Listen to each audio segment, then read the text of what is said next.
ہم میں سے اکثر لوگوں کے لیے دن کا آغاز ایک گرما گرم چائے کے کپ کے بغیر ہوتا ہی نہیں ہے۔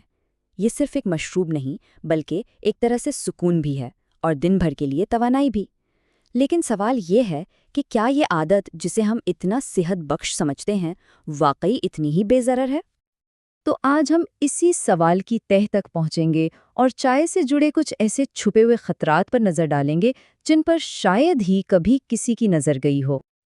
یہ بحث تو ہمیشہ سے چلتی آ رہی ہے، چائے بہتر ہے یا کافی؟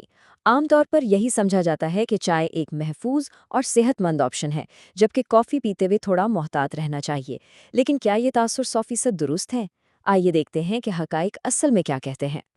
تو چلیں، چائے میں چھپے پہلے خطرے کی بات کرتے ہیں، جس کا تعلق ایک ایسے کیمیکل سے ہے جو قدرتی طور پر چائے کے اندر ہی موجود ہوتا ہے۔ تو چائے میں ایک چیز ہوتی ہے جسے کہتے ہیں ٹیننز۔ یہی وہ کیمیکل ہیں جو چائے کو اس کا خاص کڑوا سا ذائقہ دیتے ہیں، لیکن ان کا ایک اور کام بھی ہے۔ مسئلہ یہ ہے کہ جب یہ ہمارے جسم میں جاتے ہیں تو یہ کچھ بہت ضروری غذائی اجزاء کے ساتھ سمجھے کہ چپک جاتے ہیں اور انہیں جسم میں جذب ہونے سے روکتے ہیں۔ اسی لیے انہیں اینٹی نیوٹرینٹس بھی کہا جاتا ہے۔ اور یہ ٹیننز کن چیزوں کو نشانہ بناتے ہیں؟ خاص طور پر آئرن، زنک اور کیلشیم۔ یہ وہ ضروری منرلز ہیں جن کو یہ جسم میں ٹھیک سے جذب بھی نہیں ہونے دیتے۔ وقت کے ساتھ ساتھ اس سے ان اہم چیزوں کی کمی ہو سکتی ہے۔ لیکن ان سب میں جو سب سے زیادہ تشویش کی بات ہے نا، وہ ہے وائٹامن B1 پر اس کا اثر، جسے تھائامین بھی کہتے ہیں۔ یہ ایک ایسا وائٹامن ہے جس کی کمی ہمارے پورے اعصابی نظام یعنی نروس سسٹم کو بری طرح متاثر کر سکتی ہے۔ اچھا، تو سوال یہ ہے کہ وائٹامن B1 کی کمی آخر محسوس کیسے ہوتی ہے؟ اکثر اس کی علامتوں کو عام تھکن یا سٹریس سمجھ کر نظر انداز کر دیا جاتا ہے۔ دیکھیں، وائٹامن B1 کی کمی کا سیدھا اثر ہمارے نروس سسٹم پر ہوتا ہے۔ اس کی وجہ سے بے چینی اور گھبراہٹ بڑھ سکتی ہے، راتوں کی نیند خراب ہو سکتی ہے، یہاں تک کہ سلیپ ایپنیا جیسی کیفیت بھی پیدا ہو سکتی ہے۔ جسمانی طور پر ہر وقت تھکاوٹ رہتی ہے، انرجی کم محسوس ہوتی ہے، اور کچھ لوگوں کو ریسٹلیس لیگ سنڈروم بھی ہو جاتا ہے، جس میں ٹانگوں میں ایک عجیب سی بے چینی رہتی ہے۔ چلیں اب دوسرے بڑے مسئلے کی طرف آتے ہیں، اور یہ مسئلہ چائے کے پودے کے اندر کا نہیں بلکہ باہر کا ہے، یعنی وہ چیزیں جو کاشت کے دوران اس پر ڈالی جاتی ہیں۔ یعنی بات صرف یہ نہیں کہ پودے کے اندر قدرتی طور پر کیا ہے، اصل مسئلہ تو یہ ہے کہ پودے کے اوپر کیا ہے۔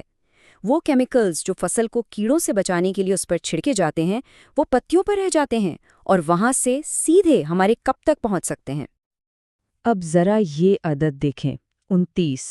ایک تحقیق میں غیر آرگینک چائے کی پتیوں کے صرف ایک نمونے میں 29 مختلف قسم کے کیڑے مار کیمیکل ملے۔ سوچیں ذرا، 29! یہ کوئی چھوٹا نمبر نہیں ہے۔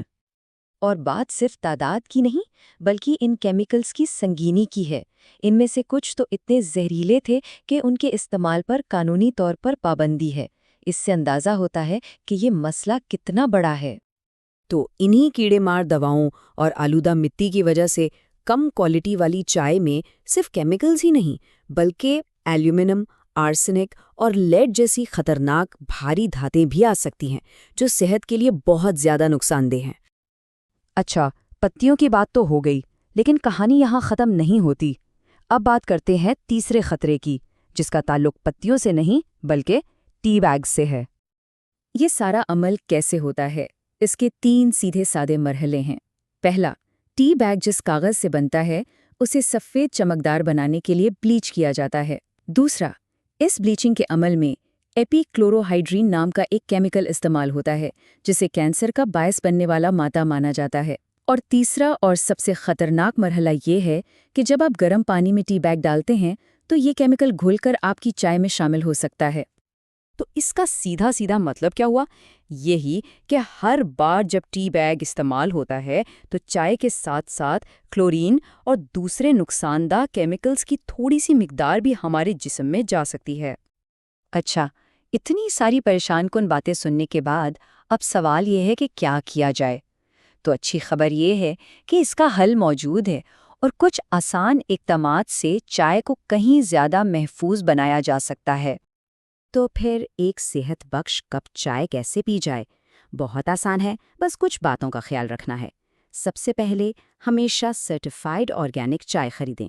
دوسرا، ٹی بیگز کے بجائے کھلی پتیوں کا استعمال کریں، اس سے پیکیجنگ والے کیمیکلز کا خطرہ ختم ہو جائے گا۔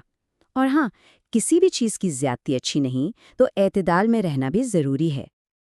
آخر میں بس ایک بات یاد رکھنے کی ہے، ہو سکتا ہے اچھی کوالٹی کی آرگینک چائے تھوڑی مہنگی ہو، لیکن یہ صحت میں کی گئی ایک سرمایہ کاری ہے، اور صحت سے زیادہ قیمتی کچھ بھی نہیں ہوتا۔ چائے کی یہ پوری کہانی ہمیں ایک بڑے سوال پر سوچنے پر مجبور کرتی ہے کہ ہماری روزمرہ کی زندگی میں اور کون سی ایسی صحت بخش سمجھی جانے والی عادتیں ہیں جن پر ہمیں زیادہ گہرائی سے نظر ڈالنے کی ضرورت ہے۔